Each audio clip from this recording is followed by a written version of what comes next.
Good morning. I welcome you. Thank you for checking out this channel again, 5 Minutes with KeRusso. We're taking this journey through the Bible, and please take this journey. Learn these books, encounter God, get to know Him through them. That's what I'm trying to do on Mondays, is give you ways to dig into these books and to find it's an exciting read. Okay? Please pick this book up and read it. Right now we're walking through Leviticus, and I have a few more sessions with you here just on this book. I want to share something with you out of chapter 27 this morning. I can't cover everything in 27. There's just too much going on. So I will remind you, you can get this book, Leviticus Alive. Your guide may be too small. And there's a lot more information on chapter 27 of Leviticus than what I'm going to be able to do right now. But I want to encourage you to read the chapter. And when you read it, focus on two words. One is the word dedicated, and the other is the word devoted. It seems to us like there might be the same word, but they're really not. They're two different words and two different meanings in the Hebrew language. Here's the basic idea. As you read through Leviticus 27, you find out people can dedicate something to God and still use it. You know, they can dedicate a house to God and still live in it. They can dedicate a field to God and still receive the crops, benefit from the crops. So they still could use it. And they also had the option of taking it back sometime later on if they wanted to. They just had to pay a certain price for it because now it's God's. But you could take it back. That's what happens when you dedicate something to God in Leviticus 27. But then you get to this word devoted, and you find out when you devote something to God, you don't get to take it back. You don't get to redeem it and don't take ownership of it again. Once you devote something to God, it's His for good, for life. In fact, you read in verse 28, this is what it says. But nothing that a person owns and devotes to the Lord, whether a human being or an animal or a family land, may be sold or redeemed. Everything so devoted is most holy to the Lord. No person devoted to destruction may be ransomed. They are to be put to death. Now, again, there's a lot to unpack out of those couple of verses there, and you can check out the book I told you about for more information on it. But the concept is this.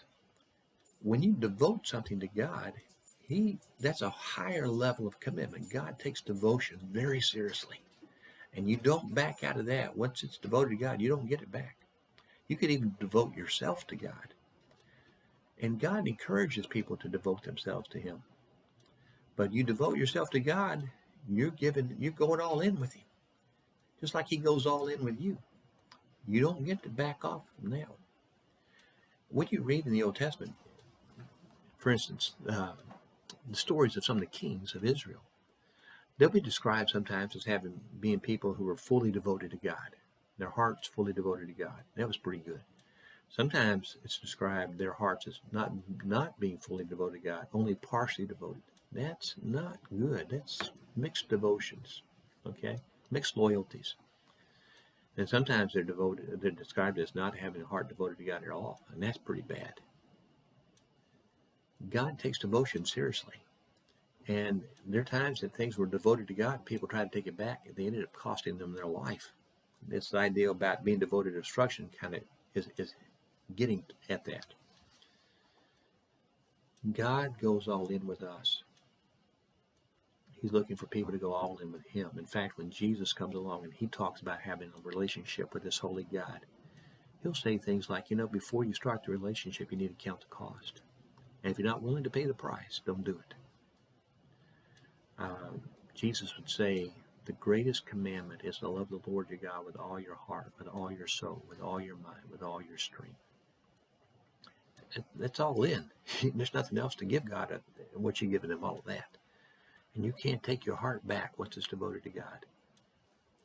That's pretty tantamount to saying, I don't want the relationship with God at all. This devotion is something we need to understand, because when we think about being disciples of Jesus, we think about being Christians, we're signing on for more than just being a member of a church somewhere, showing up for a church worship service once in a while, or even every Sunday.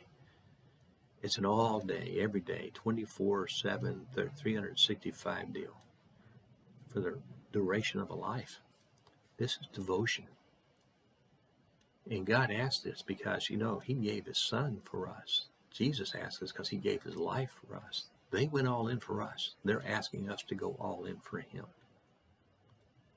So when you read Leviticus 27 and you read this stuff about dedication and devotion, understand this.